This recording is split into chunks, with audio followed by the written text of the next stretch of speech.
Shalom, kesempatan kali ini kita akan membahas hidup sebagai insan Pentakosta.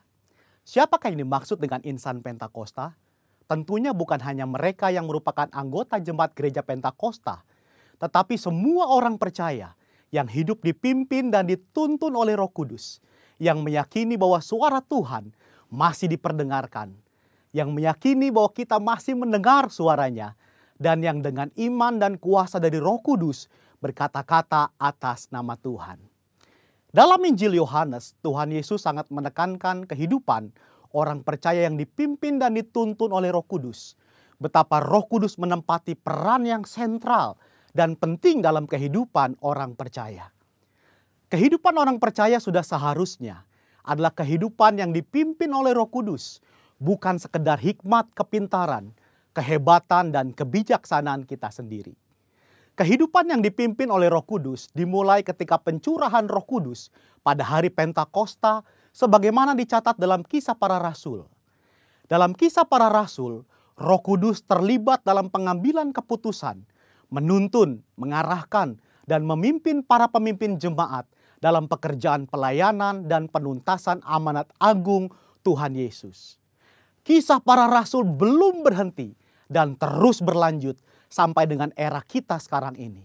Roh Kudus belum berhenti bekerja sampai saat ini. Karunia-karunia roh belum berhenti. Itu sebabnya kehidupan yang dipimpin oleh Roh Kudus adalah kehidupan yang seharusnya dialami dan dijalani oleh setiap orang percaya di masa kini. Ciri khas hidup insan Pentakosta yang dipenuhi dengan Roh Kudus antara lain menjaga kekudusan hidup, hubungan yang intim dengan Tuhan, hidup dan melayani dalam mujizat dan kuasa Roh Kudus, menjadi saksi Yesus, memberitakan kabar baik. Mendengar suara Tuhan bukanlah tentang kemampuan manusia mendengar suaranya, tetapi tentang kehendak Tuhan yang ingin memperdengarkan suaranya kepada orang-orang percaya, sekalipun kita sedang dalam keadaan berdosa. Namun demikian adalah merupakan tanggung jawab kita untuk melatih kepekaan dalam mendengar suaranya.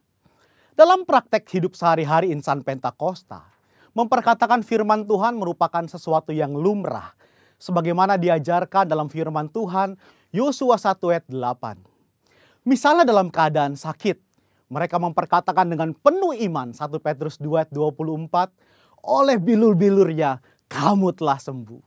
Ketika banyak kebutuhan hidup yang harus dipenuhi, mereka memperkatakan Filipi 4 ayat 13, segala perkara dapat kutanggung di dalam Dia yang memberi kekuatan kepadaku. Dan Filipi 4 ayat 19, Allahku akan memenuhi segala keperluanmu menurut kekayaan dan kemuliaannya dalam Kristus Yesus. Serta memperkatakan Mazmur 91, janji perlindungan Tuhan. Insan Pentakosta yang menggembalakan jemaat bukan hanya memerlukan pengetahuan teologis yang mumpuni, bukan sekedar pengalaman pribadi semata. Lebih dari itu adalah kepekaan mendengar suara Tuhan. Gembala jemaat harus memiliki keintiman dengan Tuhan, sebab dengan begitu mereka mendapatkan tuntunan Tuhan bagi umat yang digembalakan.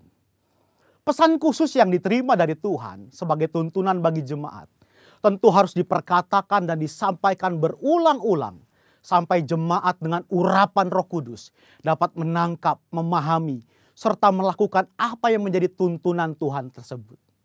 Robert Menzies dalam bukunya menyatakan, sama seperti Tuhan Yesus diurapi untuk memenuhi tugas kenabiannya, demikian juga murid-murid yang dibaptis Roh Kudus telah diurapi sebagai nabi-nabi akhir zaman untuk menyatakan firman Allah. Gereja di zaman akhir yang telah dibaptis Roh Kudus adalah komunitas para nabi. Apakah seperti nabi zaman Perjanjian Lama? Tentu tidak. Yang dimaksudkan adalah para nabi yang terpanggil untuk membawa pesan keselamatan sampai ke ujung bumi. Setelah dibaptis Roh Kudus, Petrus dan Paulus banyak mengulangi mujizat Yesus. Artinya, karunia mujizat tidak terbatas, hanya dikerjakan oleh Yesus. Seperti yang dinyatakan oleh Craig Keener, Petrus dan Paulus sedang melakukan pekerjaan Yesus dengan cara membuka jalan dan memberi contoh bagi gereja di masa yang akan datang. Insan Pentakosta percaya bahwa baptisan Roh Kudus adalah berkat yang kedua alias second blessing yang diterima oleh orang percaya setelah kelahiran baru. Dari sinilah gaya hidup insan Pentakosta berawal. Saudaraku dikasih Tuhan, kita harus bangga hidup sebagai insan Pentakosta. Tuhan Yesus memberkati.